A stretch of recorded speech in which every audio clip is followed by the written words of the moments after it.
Wassalatu wassalamu ala rasulillah Sayyidina wa maulana Muhammad ibni Abdillah wa ala alihi wa sahbihi wa man tabi'ahu wa mawalah. Asyhadu an la ilaha illallah wahdahu la syarikalah wa asyhadu anna sayyidana Muhammadan abduhu wa rasuluhu la nabiyya ba'da.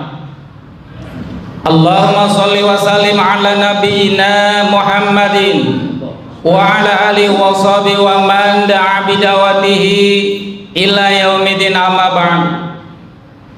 Fa ya ibadallah usikum wa nafsi bitaqwallah wa ta'atihi la'allakum tuflihun. Wa qala Allah ta'ala fil Qur'anil azim wa huwa asdaqul qailin. A'udzu billahi minasy syaithanir rajim. Bismillahirrahmanirrahim.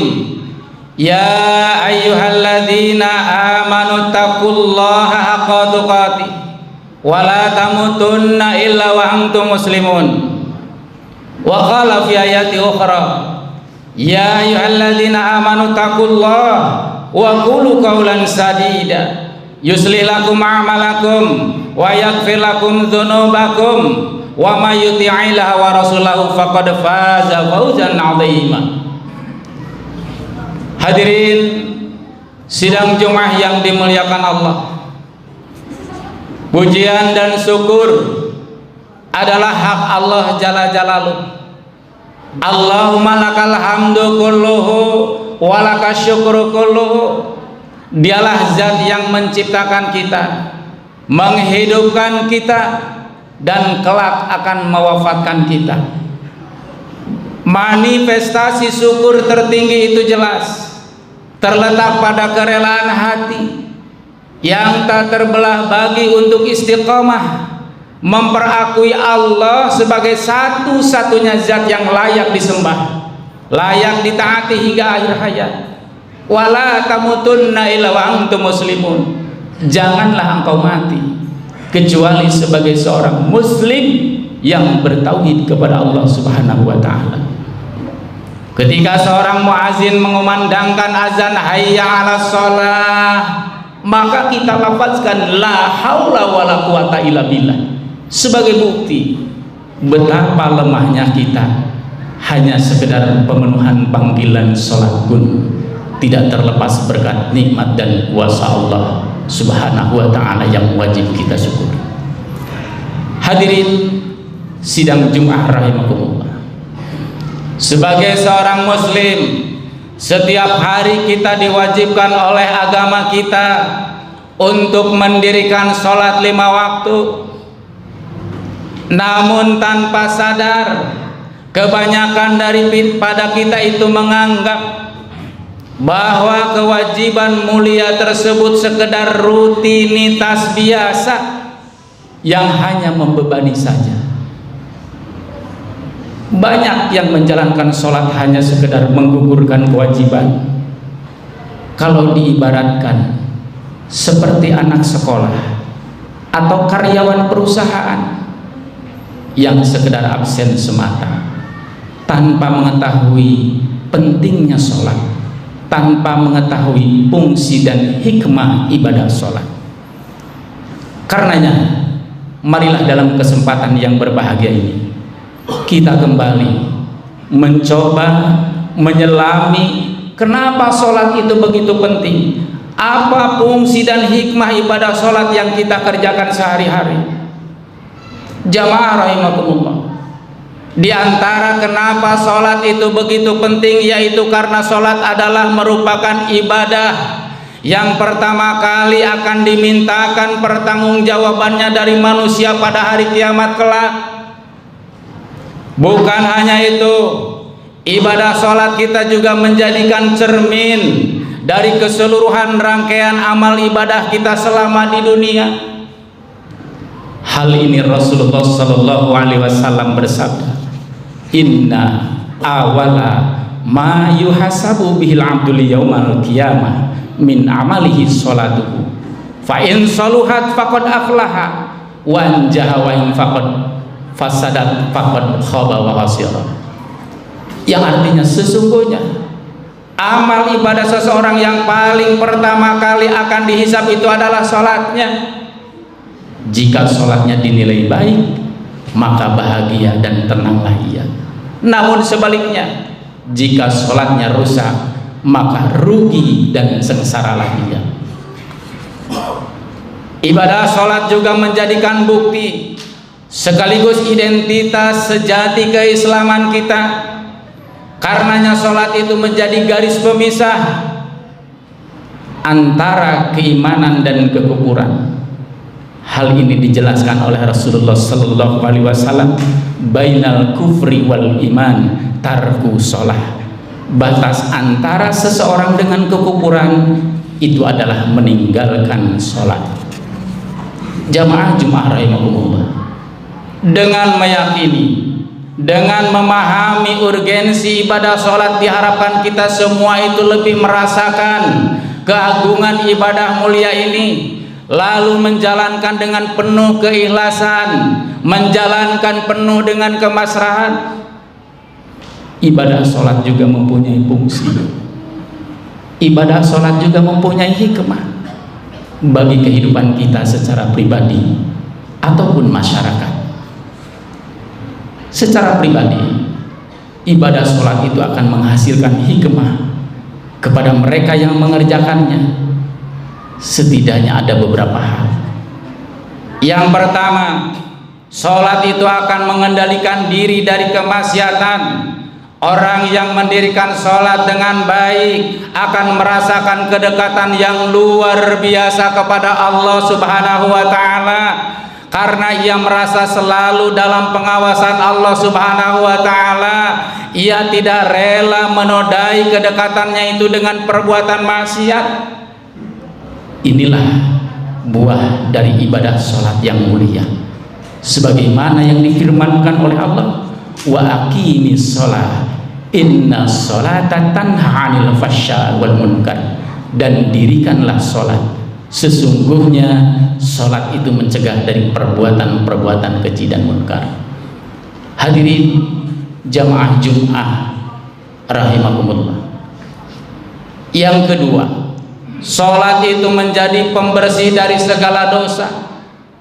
Tidak ada manusia yang maksum, terjaga dari dosa selain para nabi dan rasul. Maka salah satu hikmah sholat itu adalah menjadi pembersih, penggugur dosa-dosa kita. Rasulullah sallallahu alaihi wasallam mengumpamakan sholat 5 waktu dengan sebuah sungai yang mengalir di depan pintu salah seorang, lalu ia mandi di sungai itu 5 kali dalam sehari semalam. Jamaah Jumat rahimakumullah. Dan hikmah yang ketiga, ibadah sholat itu adalah menguatkan jiwa dalam menghadapi cobaan kehidupan. Kehidupan manusia itu bagaikan putaran roda.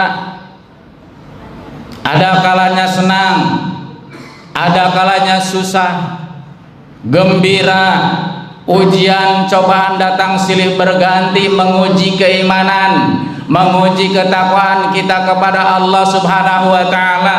Dan seorang muslim harus mempunyai jiwa yang kokoh untuk menghadapi beratnya ujian kehidupan.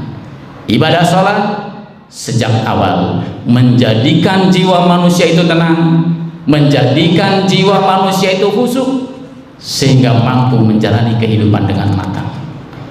Kita diperintahkan untuk selalu menjadikan sholat sebagai pengokoh jiwa kita dalam setiap musibah yang melanda. Wasta'inu bis-sabri was-shalah wa innaha lakabiratun ila 'alal khashiyin. Jadikanlah sabar dan sholat sebagai penolongmu, dan sesungguhnya yang demikian itu sungguh berat kecuali bagi orang-orang yang khusyuk.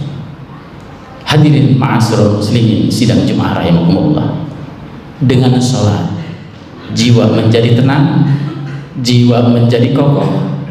Inilah rahasia mengapa Rasulullah sallallahu alaihi wasallam itu meminta kepada Bilal, wahai Bilal, istirahatkanlah kami dengan sholat. Di dalam kesempatan lain Rasul pun bersabda, dan ketenanganku dijadikan di dalam sholat. Semoga kita termasuk mereka yang mendapatkan buah dan hikmah ibadah sholat yang dikerjakan. Hadirin ma'asyiral muslimin rahimakumullah. Yang terakhir, selain memahami kenapa sholat itu begitu penting, apa itu hikmah sholat, sangat penting juga bagi kita untuk menjaga kehusuan ibadah sholat kita. Disebutkan di dalam kitab-kitab para alim ulama bahwa kehusuan itu adalah puncak kebaikan dari adab-adab sholat yang kita kerjakan. Di dalam Al-Quran pun sudah dijelaskan sebagaimana kehusuan itu merupakan ciri keberuntungan seorang mukmin. Qad aflahal mu'minun alladzina hum fi sholatihim khashi'un. Sungguh telah beruntung orang-orang yang beriman, yaitu orang yang khusyuk di dalam sholat-sholatnya. Karenanya menjadi sebuah kebutuhan bagi kita untuk mengevaluasi kembali sholat-sholat kita yang dijalani selama ini. Apakah sudah mendapatkan kehusuan di dalam sholatnya, atau masih sering menjadikan sholat itu sebagai rutinitas biasa yang nyaris tidak berkesan apapun terhadap dirinya. Setiap kita tentu harus berusaha untuk meningkatkan kualitas dan kuantitas sholat dari hari ke hari, bukan hanya mengerjakan syarat dan rukunnya saja, akan tetapi berusaha mengerjakan kehusuan di dalam sholat agar lebih optimal dan pahala yang didapatkan. Jamaah rahimakumullah, ada beberapa langkah agar senantiasa sholat kita itu lebih khusyuk. Ini dijelaskan di dalam kitab-kitab para alim ulama.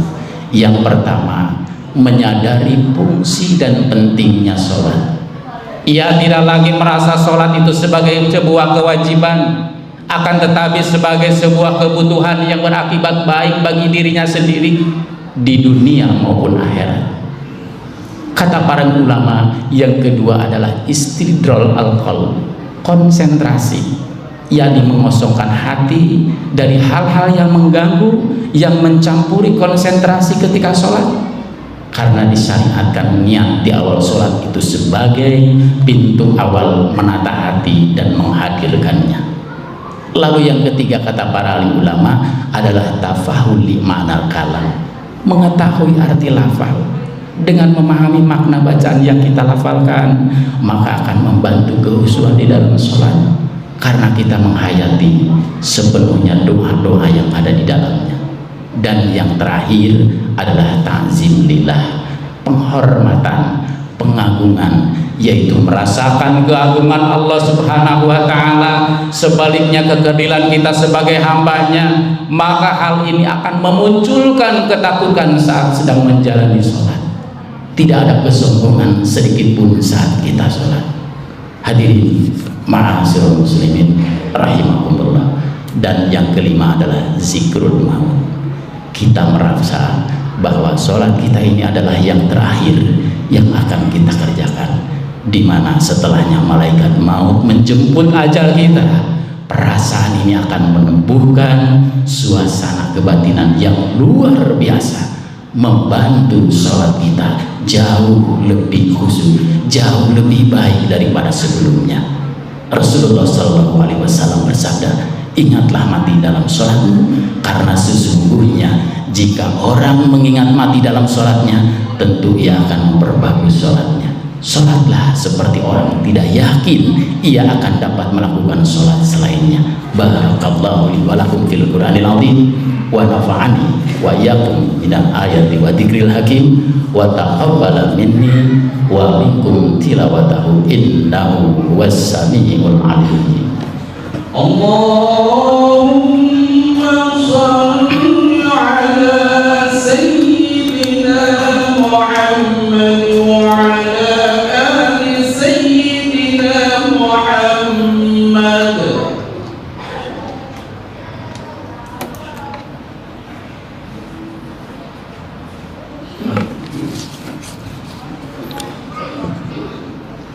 Alhamdulillah, nahmaduhu wa nasta'inuhu wa nastaghfiruh wa na'udzu billahi min syururi anfusina wa min sayyiati a'malina may yahdihillahu fala mudilla lahu wa may yudlilhu fala hadiyalah.